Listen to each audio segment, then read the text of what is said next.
তৃণমূল পঞ্চায়েত সদস্যের গাড়িতে গরু পাচার। বাংলাদেশ সীমান্তে পাচারের পথে পিকআপ ভ্যান সহ 3টি ষাঁড় আটক পুলিশে। মালদহের শামসি রতুয়ার রাজ্য সড়কের কুশরাখা এলাকার ঘটনা। যদিও পুলিশি অভিযানের সময় পালিয়ে যায় ওই পিকআপ ভ্যান চালক। গাড়ির মালিক তথা শামসি গ্রাম পঞ্চায়েতের তৃণমূল সদস্য আমির হোসেনের দাবি, কী উদ্দেশ্যে কোথায় ষাঁড়গুলি নিয়ে যাওয়া হচ্ছিল তা তার অজানা। গাড়ির চালকই ভাড়া ঠিক করে, যদিও পলাতক গাড়ি চালকের খোঁজ মেলেনি। এদিকে গরু পাচারের ঘটনায় সরব হয়েছে বিজেপি। গরু পাচারের ঘটনায় তৃণমূল পঞ্চায়েত সদস্যের যোগ রয়েছে বলে সরব হয়েছে বিজেপি। ঘটনায় চাঞ্চল্য ছড়ায় শামসি এলাকায়। পুলিশের প্রাথমিক ধারণা, বাংলাদেশে পাচার করার উদ্দেশ্যেই ওই ষাঁড়গুলি নিয়ে যাওয়া হচ্ছিল। ঘটনায় কে বা কারা জড়িত রয়েছে সেটা ঘটনা কী হয়েছে এটা তো আমার জানা নেই, এটা বিষয়ে আমার জানা নেই। আমি জানি আমি শামসিতে লোকালে ব্যবসা করি, শুধু শামসিতেই একদিন, বাকি আমি ব্যবসা কোনো আর বাইরে আমি কোনো ব্যবসা করি না। আমার ড্রাইভার গাড়ি, আমার গাড়ি ভাড়া মারে, আমার ফাইন্যান্সের গাড়ি নিয়ে গেছিলো। আমার বললো ভাড়া আছে একটা কুমোরপুর, ভাড়া গাড়ি নিয়ে গেছিলো। গাড়ি নিয়ে এসে এবার গাড়ি সকালে শুনতে পাই যে গাড়ি তোমার ফাঁড়িতে আটকে রেখেছে। কিসের জন্য নাকি বলছে, লোক বলছে পাবলিক যে 3টা ষাঁড় আছে। তো ষাঁড় আছে, ড্রাইভার কি ষাঁড় লেসে কী লেসে বলতে পারো না। ড্রাইভারের মোবাইলের সুইচ বন্ধ। হ্যাঁ, সুইচ অফ। সব ব্যাপারে আমি কোনো কিছু জানি না। আপনার নাম? আমার নাম আমির হোসেন, শামসি অঞ্চল তৃণমূল কংগ্রেস মেম্বার আমির হোসেন। খবর পেলাম যে 3টি সরকারি ষাঁড় একটি গাড়ি করে যাচ্ছিল, শামসি পুলিশ ফাঁড়ি ধরেছে। এবং পরে যেটা জানতে পারলাম, তৃণমূলের শামসির গ্রাম পঞ্চায়েতের মেম্বার আমির হোসেন তার গাড়ি। এবং এটা একটা জেনে রাখা উচিত, আমরা সবাই জানি এই আমির বাবু কিন্তু গরুর ব্যবসার সঙ্গে যুক্ত। আমাদের অঞ্চল থেকে, বিহার থেকে সরকারি ষাঁড় গরু কিন্তু রীতিমতন চুরি হয়ে যাচ্ছে এবং বাংলাদেশ পাচার হয়ে যাচ্ছে। তো আজকে কি এই গরুটা বাংলাদেশে পাচারের কি একটা পরিকল্পনা ছিল? পুলিশের কাছে আমার এটা তদন্তের জন্য কিন্তু আগ্রহ করছি, এবং যারা এর মূল পাণ্ডা তাদেরকে ধরে বের করার আমরা আবেদন জানাচ্ছি।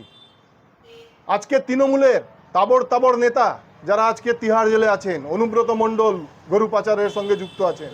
তো এটা সাফ ইঙ্গিত হচ্ছে তৃণমূলের নেতা ওপর থেকে নিচে অবধি সবাই গরু পাচারের সঙ্গে যুক্ত। আমরা চাইছি সঠিক তদন্ত হয়ে যারা এর পেছনে দোষী, যদি আমির বাবুই হোক না কেন, তাদেরকে কিন্তু পুলিশ ধরে কেস করুক এবং উপযুক্ত শাস্তি দিক। আমার নাম অভিষেক সিংহানিয়া, রাজ্য কমিটির সদস্য, ভারতীয় জনতা পার্টি। মেলা মানেই উৎসব। রায়গঞ্জে 29শে জুলাই থেকে শুরু এক্সপো মেলা 2024। মেলা চলবে 40 দিন ব্যাপী। 29 তারিখ মেলার শুভ উদ্বোধন। এবারে মেলার বিশেষ আকর্ষণ 360 ডিগ্রির রেঞ্জার রাইডস। এছাড়াও থাকছে নাগরদোলা, ড্রাগন ট্রেন সহ নানান রকম আকর্ষণীয় রাইড। শিশুদের জন্যও থাকছে বিনোদনের ব্যবস্থা, সঙ্গে রসনা তৃপ্তি কিংবা পোশাক ও শৌখিন জিনিসের পসরা। দেশের বিভিন্ন রাজ্যের শিল্পীদের শিল্প নৈপুণ্যে ভরা সামগ্রী পেয়ে যাবেন সুলভ মূল্যে আমাদের স্টল থেকে। প্রতিদিন বিকেল 4টে থেকে রাত 10টা পর্যন্ত খোলা থাকবে মেলা। স্থান রায়গঞ্জ স্টেডিয়াম, রায়গঞ্জ, উত্তর দিনাজপুর। মেলায় আসুন, মেলা উপভোগ করুন। আপনি কি জায়গা কিনতে চান? তাহলে আর চিন্তা নেই। 34 নম্বর জাতীয় সড়কের ধারে রায়গঞ্জের নট্টপাড়ায় ঠিক বিপরীতে নিউ উকিলপাড়ায় আজই সুলভ মূল্যে জায়গা কিনুন, গড়ে তুলুন নিজের স্বপ্নের ঘর। তাই আর অপেক্ষা না করে আজই চলে আসুন আমাদের এখানে, দেখে যান জায়গা। মন পছন্দের স্বপ্নের প্রাসাদ গড়ে তুলুন আপনার কেনা এই জায়গায়। তাই আজই যোগাযোগ করুন আমাদের সাথে।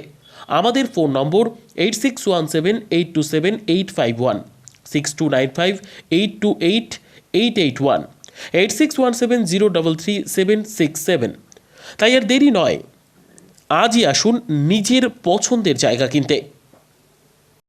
বিয়ে হোক বা যে কোনো অনুষ্ঠান, ছেলেদের আধুনিক মানের পোশাকের বিপুল কালেকশন নিয়ে হাজির গোয়ালপুকুরের সরকার ড্রেসেস। ভালো ব্র্যান্ডের জামা কাপড় নিতে চান? তাহলে আর দেরি কিসের? এক্ষুনি চলে আসুন সরকার ড্রেসেসে। গোয়ালপুকুরের শাহাপুর বাজারে খুলে গেল সরকার ড্রেসেস। ব্র্যান্ডেড জিন্স প্যান্টে রয়েছে কালারের পুরো গ্যারেন্টি। ব্র্যান্ডেড জিন্স প্যান্ট ছাড়াও রয়েছে shirt, T shirt, panjabi, cargo jeans, cotton pant, half pant সহ যাবতীয় পোশাক থাকছে এখানে। সকল প্রকার কেনাকাটায় থাকছে আকর্ষণীয় উপহার। তাই আজই আসুন আমাদের প্রতিষ্ঠানে। আমাদের ঠিকানা সরকার ড্রেসেস, শাহাপুর বাজার, গোয়ালপুকুর, উত্তর দিনাজপুর।